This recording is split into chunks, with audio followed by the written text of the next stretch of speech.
What's up everyone, welcome back to another video. Ben with Revive Bodywork and Personal Training. We're going to talk today about some shoulder external rotation and specifically using pails and rails, progressive angular isometric loading protocols to help improve the range of motion, the space that the joint has to function, as well as our control of that space. So at least one, if not two yoga blocks are really helpful to have for this, or anything that you can kind of rest similar size and utility on. So we'll start out demonstrating the setup from the side. So there's two parts. I'm going to start with a little bit of a stretch here for the shoulder capsule.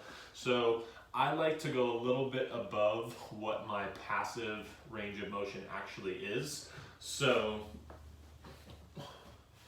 when I come down to this stretch, I don't necessarily get a whole ton of sensation in the back part of the shoulder and in the deeper joint part of the shoulder like I'm looking for with this. So what I'm actually going to do is move my body away maybe 6 inches or so from my original setup position. So if I start with my elbow right behind the blocks here, I'm going to move my elbow almost all the way inside the corner of the block, and then I'm just going to set my hand across my forehead and really try to sink into that stretch. And now I've got a pretty good kind of deep, dull, achy joint capsule stretch.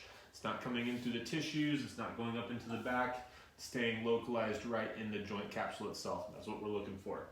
So from here, I'm going to come down and I just want to try to focus on my breathing. So that breathing is going to help my nervous system relax, help those tissues to open up a little bit so that then I can train them with the pails and rails. So say I've been here for 2 minutes. Now I'm going to go into my pails and rails set. So if you've never done pails and rails before, you're pretty much just doing an isometric contraction in 2 different directions. The first direction is we're going to push the hand down into the floor.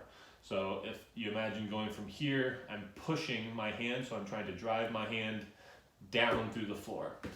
The opposite direction is trying to lift up and away, so I'm coming up and away from the block and trying to hold the space that I can create between my hand and my surface here. So I'm going to go ramp up to 85–90% effort or greatest safest effort, hold for 10 seconds as I press down, and then I'll reverse and do the same thing, trying to pull my hand away from the block.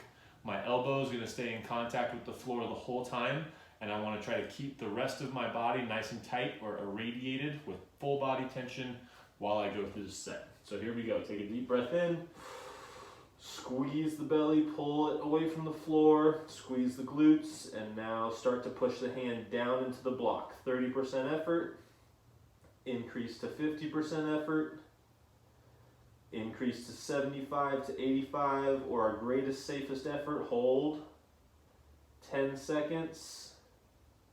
5, 4, 3, 2, 1. Keep the whole body tight. Try to pull the hand up and away from the block. Try to keep the wrist from bending back. You want to just pull up and away. Keep the elbow pushed into the ground.